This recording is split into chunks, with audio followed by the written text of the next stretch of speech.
నమస్తే, నేను Priyanka. Welcome to STV news. ఆంధ్రప్రదేశ్లో పెన్షన్ల పంపిణీ జాతరలా సాగింది. ఆర్థిక ఒత్తిడిలో అధికారం చేపట్టిన నూతన ఎన్డీఏ ప్రభుత్వానికి సవాలుగా మారిన పెన్షన్ల పంపిణీని పాలకులు సందడిగా నిర్వహించారు. ఏకంగా ముఖ్యమంత్రి చంద్రబాబు నాయుడు పెన్షన్ల పంపిణీని చేయడంతో పాటు మంత్రులు, ఎంపీలు, ఎమ్మెల్యేలు, అధికారులు, పార్టీల నేతలు లబ్ధిదారుల ఇళ్లకు వెళ్లి స్వయంగా పెన్షన్లను అందజేసి ప్రభుత్వానికి ఎన్ని ఆర్థిక కష్టాలు వచ్చినా పెన్షన్ల పంపిణీ ఆపేది లేదని భరోసా ఇచ్చారు. ఏపీలో వేకువజాము నుండి తాడేపల్లి మండలం పెనుమాక గ్రామంలో ముఖ్యమంత్రి చంద్రబాబు పెన్షన్లను పంపిణీ చేశారు. అలానే పిఠాపురం నియోజకవర్గంలోని చేబ్రోలు గ్రామంలో ఉప ముఖ్యమంత్రి పవన్ కళ్యాణ్ పెన్షన్లను పంపిణీ చేశారు. దేశ చరిత్రలో తొలిసారి లబ్ధిదారుల ఇంటికి సీఎం, డిప్యూటీ సీఎం వెళ్లడం విశేషం. తొలిసారి జాతరలా మొదలైన పెన్షన్ల పంపిణీ వివరాలు ఇప్పుడు చూద్దాం.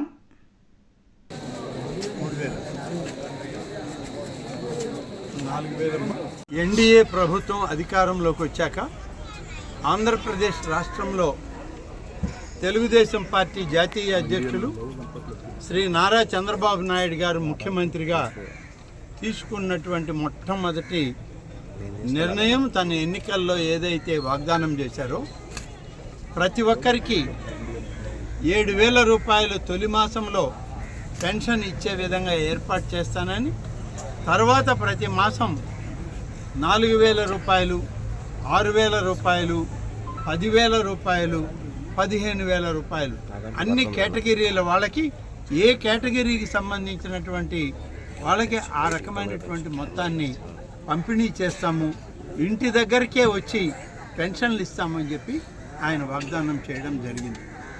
ఇచ్చిన వాగ్దానాన్ని నెరవేర్చుకునే దిశలో ఈరోజు జూలై 1వ తారీఖు మేము 3 మాసాలకు ముందే చెప్పాం, తెలుగుదేశం ప్రభుత్వం అధికారంలోకి వస్తుంది, చంద్రబాబు నాయుడు గారు ముఖ్యమంత్రి అవుతారు, జూలై 1వ తారీఖుకంతా ఈ పెన్షన్లను మేము పంపిణీ చేస్తామని చెప్పి హామీ ఇవ్వడం జరిగింది.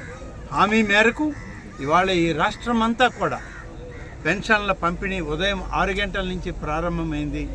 అదేవిధంగా ఇవాళ నెల్లూరు జిల్లాలో ఈ ఆత్మకూరు నియోజకవర్గంలో కూడా ఈ పెన్షన్ల పంపిణీ జరుగుతుంది. ఇప్పుడు మీరందరూ చూశారు, మరి వృద్ధులకు, వితంతువులకు, ఒంటరి మహిళలకు వాళ్ళకి ఇవ్వవలసినటువంటి 7,000 రూపాయలను ఇస్తూ, వికలాంగులకు 6,000 రూపాయలను ఇస్తూ ఈ విధంగా ఈ యొక్క మరి పెన్షన్ల పంపిణీ మొదలుపెట్టాం. ఒక విషయం చెప్పాలి అని అంటే ఇది ఒక మహా ఉద్యమం. ఈ మహా ఉద్యమంలో ఈ పెన్షన్ల పంపిణీ అనేటువంటిది ఈ ప్రభుత్వం చేసేస్తున్నటువంటి ఒక యజ్ఞం. చంద్రబాబు నాయుడు గారు చేస్తున్న ఒక పవిత్రమైన యజ్ఞంలో భాగంగానే ఈరోజు ఈ పెన్షన్ల పంపిణీ మేము ఈ నియోజకవర్గంలో, ఈ జిల్లాలో కూడా మొదలుపెట్టాము. దాదాపుగా 65,18,496 మందికి ఇవాళ పెన్షన్ల పంపిణీ ఈ రాష్ట్రంలో ఇవ్వడం జరుగుతుంది. అదేవిధంగా పోయిన మాసం జూన్ 1వ తారీఖుకి రాష్ట్ర ప్రభుత్వం వెచ్చించినటువంటి మొత్తం 1959.38 కోట్లు మాత్రమే. ఈ నెల 1వ తారీఖు రాష్ట్రమంతా పెన్షన్లు పంపిణీ చేసేటువంటి మొత్తం 4,408 కోట్ల రూపాయలు.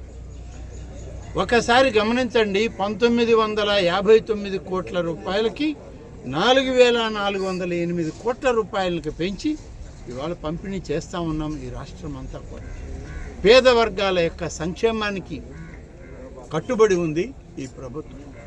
తెలుగుదేశం పార్టీ నినాదమే పేదల సంక్షేమానికి కట్టుబడి ఉంది అని చెప్పి, సమాజమే దేవాలయం, పేదలే దేవుళ్ళు అని చెప్పి నాడు పార్టీ ఆవిర్భావంలోనే స్వర్గీయ డాక్టర్ ఎన్టీ రామారావు గారు ఇచ్చినటువంటి పిలుపు మేరకు ఆ సిద్ధాంతాలను కొనసాగిస్తూ ఇవాళ చంద్రబాబు నాయుడు గారు కూడా ఈ యొక్క పెన్షన్ల పంపిణీ చేయడం జరుగుతుంది. మొత్తం పెన్షన్లన్నీ సచివాలయ ఉద్యోగుల ద్వారానే ఈ పంపిణీ చేస్తున్నాం. ఉదయం 6 గంటలకు మొదలైంది, చివరిగా సాయంత్రం 6 గంటలైనా 7 గంటలైనా దాన్ని పూర్తి చేస్తాం. ఒకవేళ ఎక్కడైనా 2-3% కానీ మిగిలి ఉంటే రేపు ఉదయం 6 గంటలకు మొదలుపెట్టి పూర్తి చేయడం జరుగుతుంది. ఈ మొత్తానికి మొత్తం 24 గంటల లోపల ఈ పెన్షన్లన్నీ కూడా పంపిణీ కావాలనేది ఈనాటి మన ప్రభుత్వం యొక్క ఆలోచన. అదే విధానం ఇవాళ ముఖ్యమంత్రి చంద్రబాబు నాయుడు గారి ఆదేశం కూడా అది. కాబట్టి ఎన్డీఏ నాయకత్వంలోని తెలుగుదేశం అధినేత చంద్రబాబు నాయుడు గారు తీసుకున్న మొదటి కార్యక్రమం ఈ యొక్క పెన్షన్ల కార్యక్రమం. పేదలే ఈ సమాజంలో ప్రత్యేకమైన ప్రాధాన్యతనివ్వాలి అని చెప్పి వారికి ఈ పెన్షన్లని విడుదల చేస్తూ